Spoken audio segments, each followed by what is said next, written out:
bags of gold, to another 2 bags, and to yet another 1 bag, each according to his ability.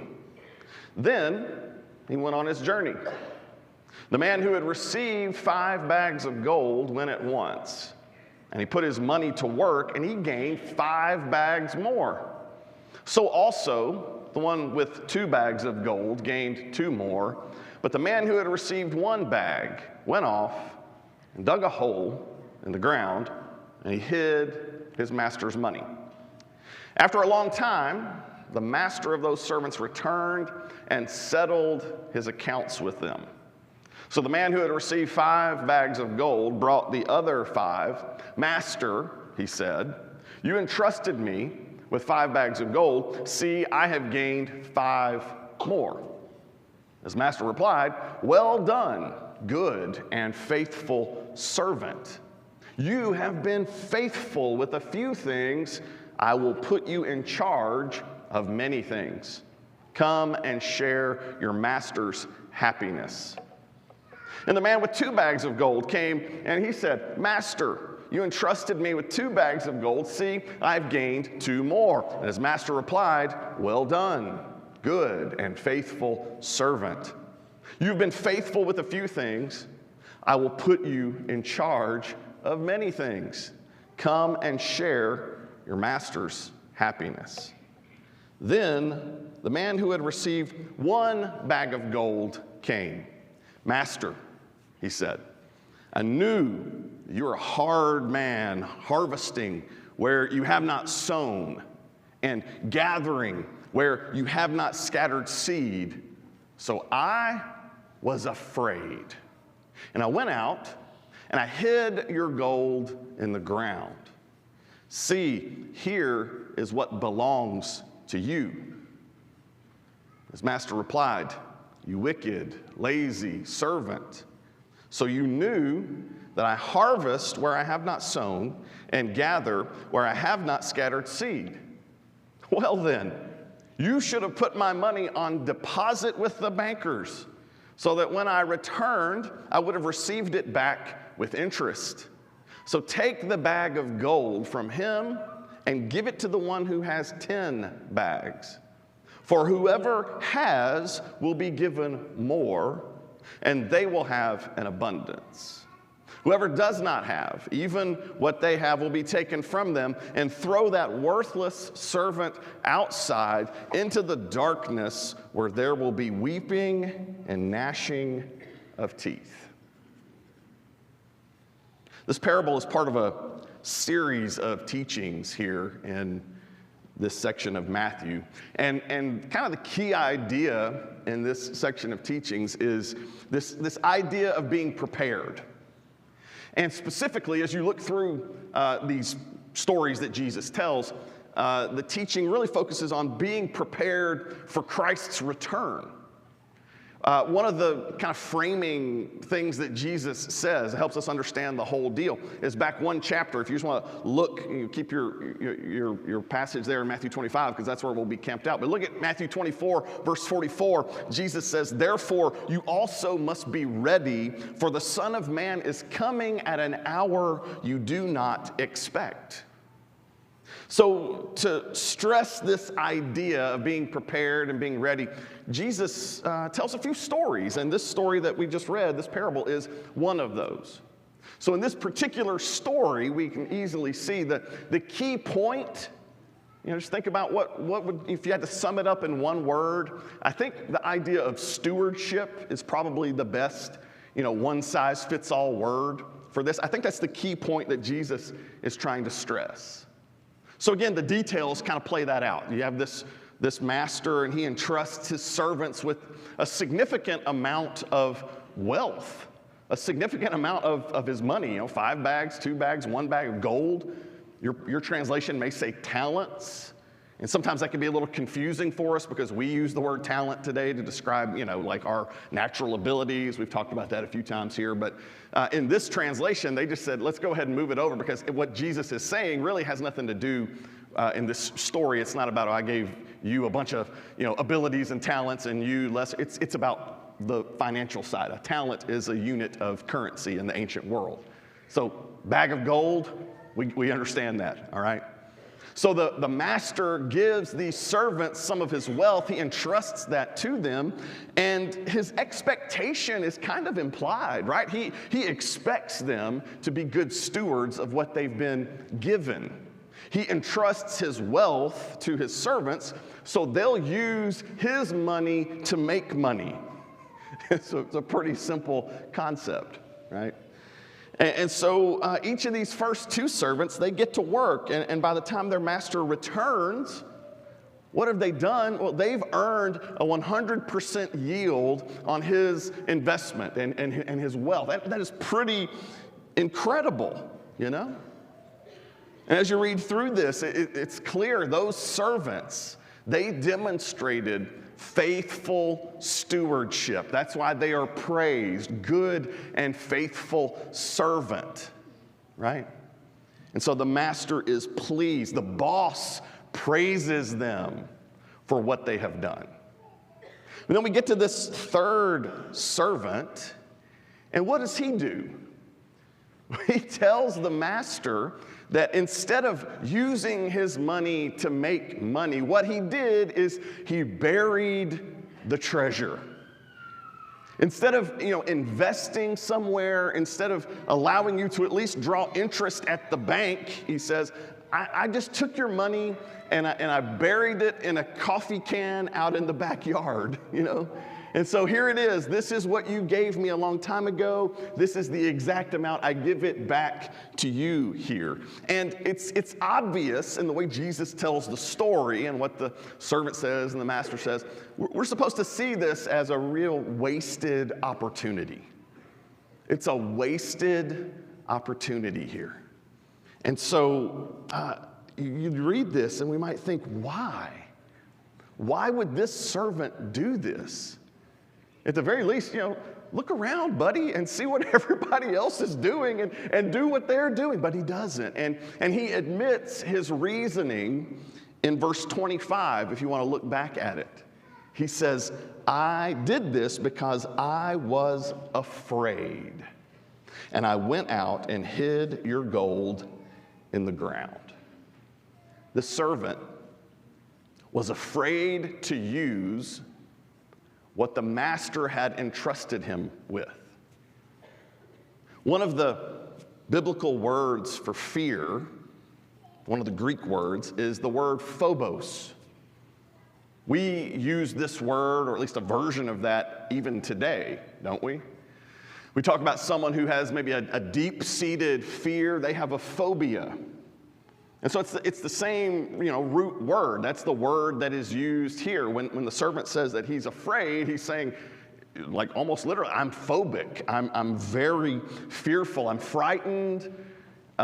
Maybe even a little bit panicked here, Master, because he says, I know your disposition. He goes into this thing of, I've spent time around you. I know, like, your character. He says, I know you can be really harsh sometimes.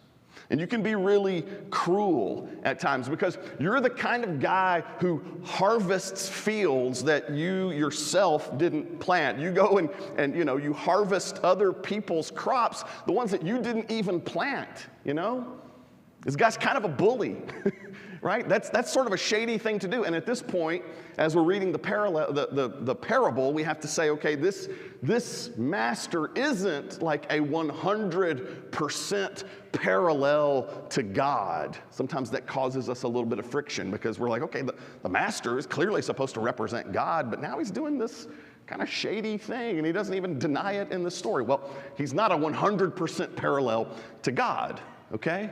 Because yes, to harvest someone's crops that you didn't plant, that's pretty shady, and God's not shady. So the parallel here is that the master is the authority figure in the story. And so in that sense, he represents God, but not at the level of character. And the master doesn't even deny it when the servant says, you're kind of a mean guy, You kind of got some shady business practices, and I was afraid of you. Like, the master doesn't even deny that accusation. But what he does is he criticizes the servant.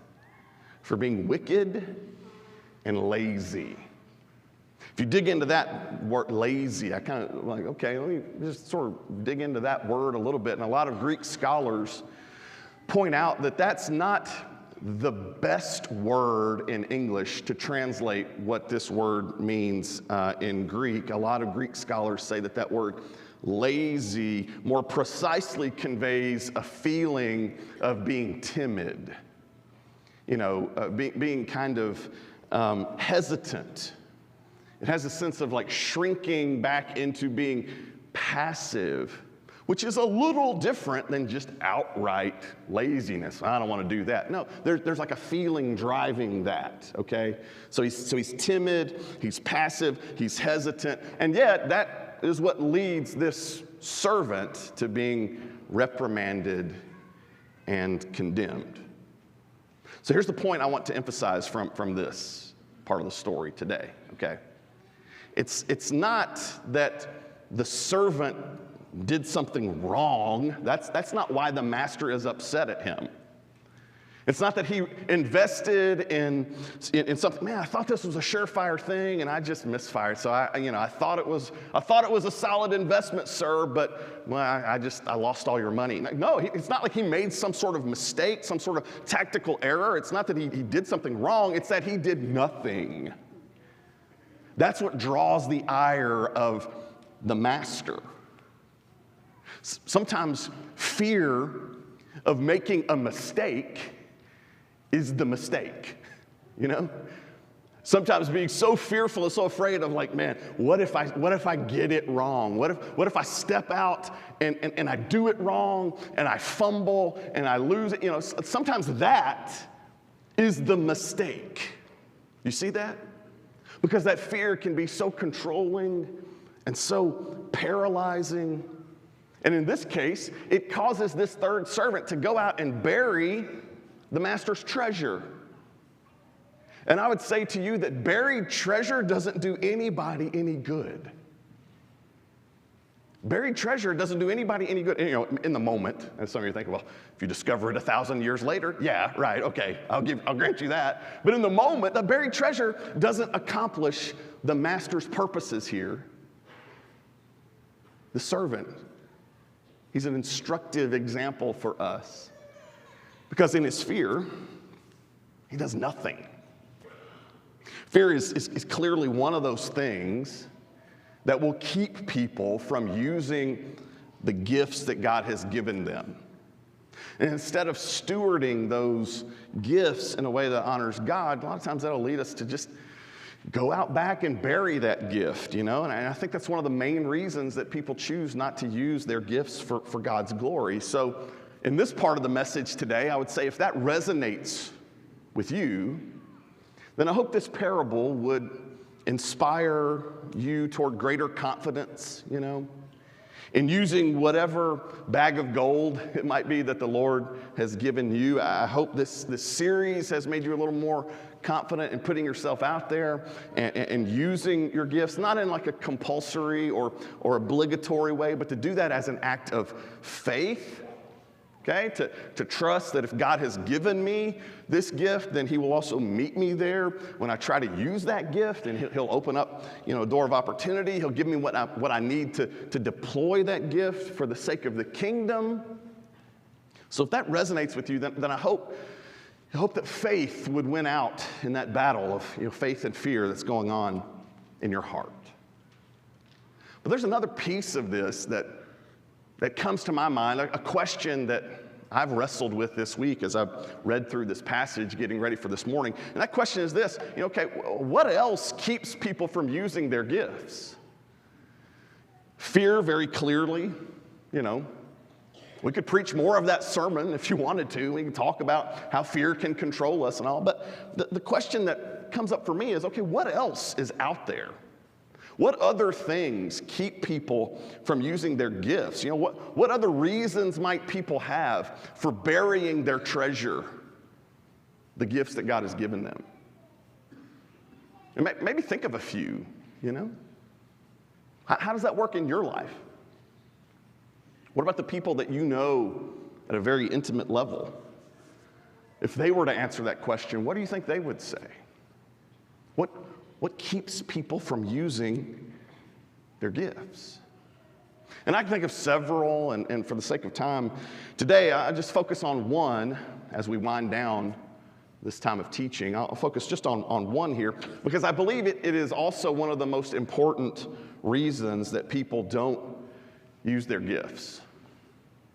We've talked a great deal about the importance of encouragement throughout this series, about what it's like to have a Barnabas in your life. It's so important to have someone who will encourage you to develop your gifts. But we say that, and then that also comes with sort of a shadow side that we have to kind of acknowledge, and that is that sometimes people don't use their gifts because they've never received that kind of encouragement. So they've never had a Barnabas encourage them the way that Gary encouraged me, as I shared with you a couple of weeks ago, or my first cousin once removed, got that right this time, the way he encouraged me, as I told you about even a couple of weeks back. For some of us, when you hear those stories, we think that's great for you, but I've never had that. I've never had someone invest in me like that. I've never had someone encourage me like that. And, that can be really painful. And as we go through this series, I've just been reminded at a few different key points over the last couple of months. I've been reminded that the stakes are pretty high here, at least for some of us. I've heard a lot of your stories, not all of them, but enough, to know that there's some real pain here. Several of you have told me about the times that you've been not encouraged to use your gift, but honestly kind of discouraged from using your gift. Times when you were made to feel as if you weren't really needed, or times when you signed up to help with something and no one ever followed up with you. Times when you put yourself out there only to be rejected. And sometimes people have these parts of their stories that are really painful. And when that's the case, they can easily feel that there's no place for them to serve because they don't fit this preconceived mold. They don't fit the model in their mind of what a Christian servant looks like. So sometimes we have these parts of our stories that we think limits us and keeps us from serving the way he does or she does or they do or whatever. And so I'm thinking of people who, for instance, have been divorced. You just want to dive in and hear the pain on a topic like that. You talk to someone who's trying to find life in the church on the other side of their marriage falling apart. There is pain there. Sometimes it's people with maybe certain limitations, maybe like of a physical nature, like a physical sort of disability or limitations. Sometimes because of our family emphasis, it's people who are single, who are trying to find a life in the church, but everything is so marriage and family oriented. They're like, where do I go? I'm thinking about some who I know who are in recovery from an addiction, whether that's alcohol or pornography or opioids or whatever it might be. For some of my friends who have lived through some of those experiences, they sometimes feel like they cannot serve and use their gifts because they don't fit the mold.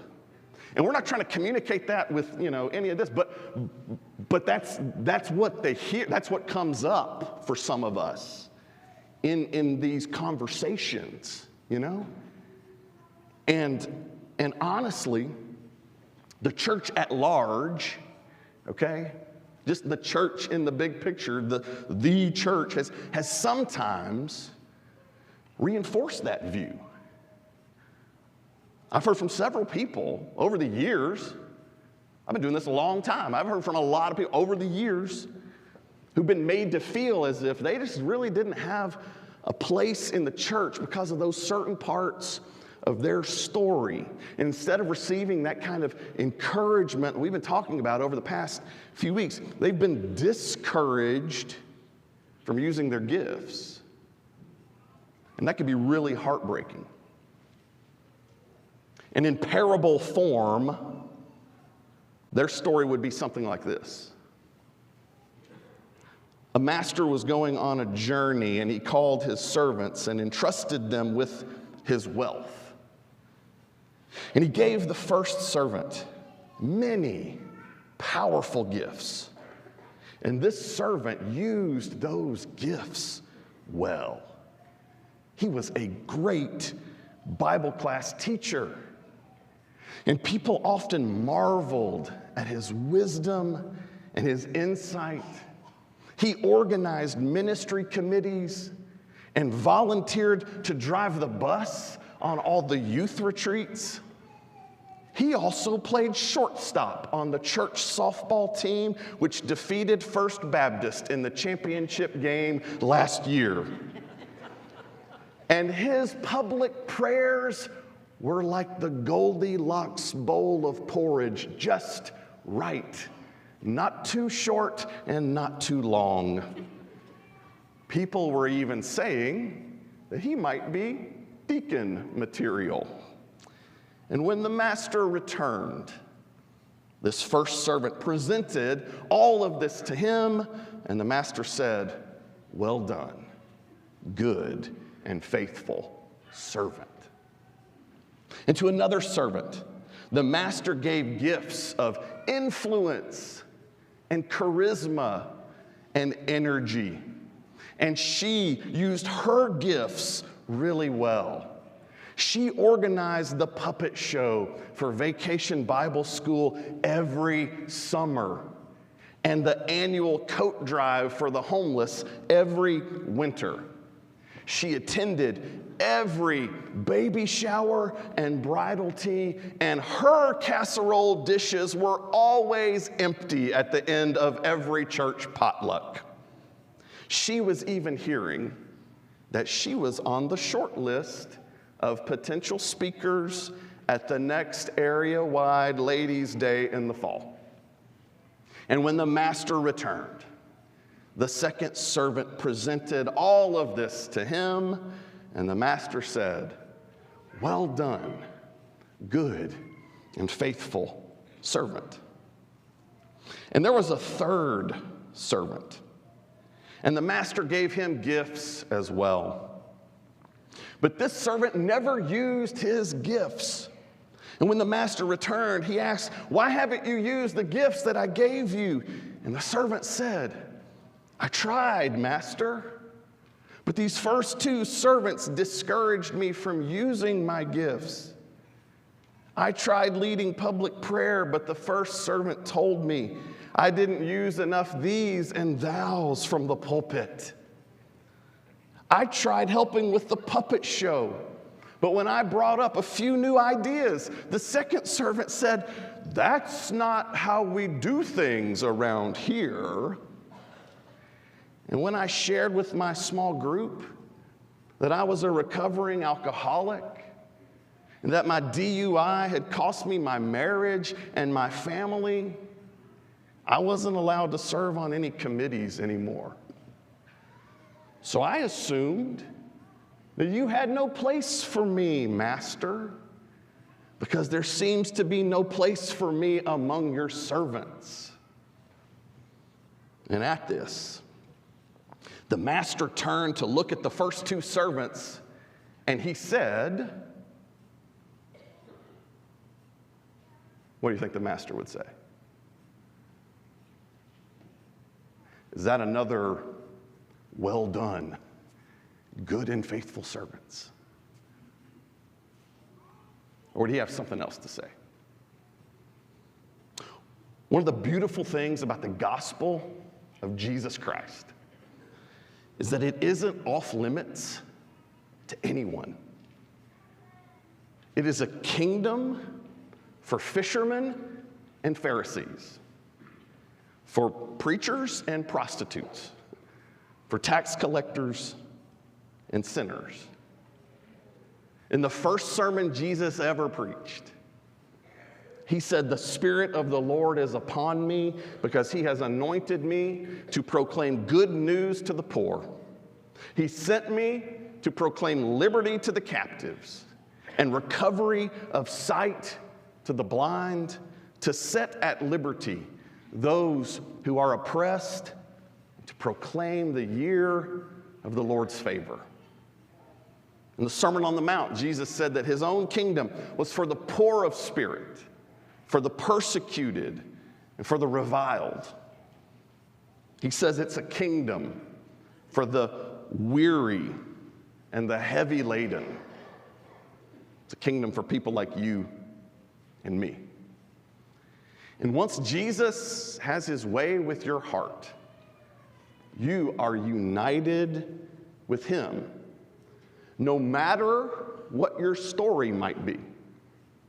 In the words of Jesus himself from Matthew 19, "What therefore God has joined together, let no man separate." May we all find our place in his kingdom of light and love. And may we use our gifts for his glory. Amen. In the name of Jesus Christ, the sovereign Lord who makes all things new, he who has ears, let him hear. Let's stand now and let's sing.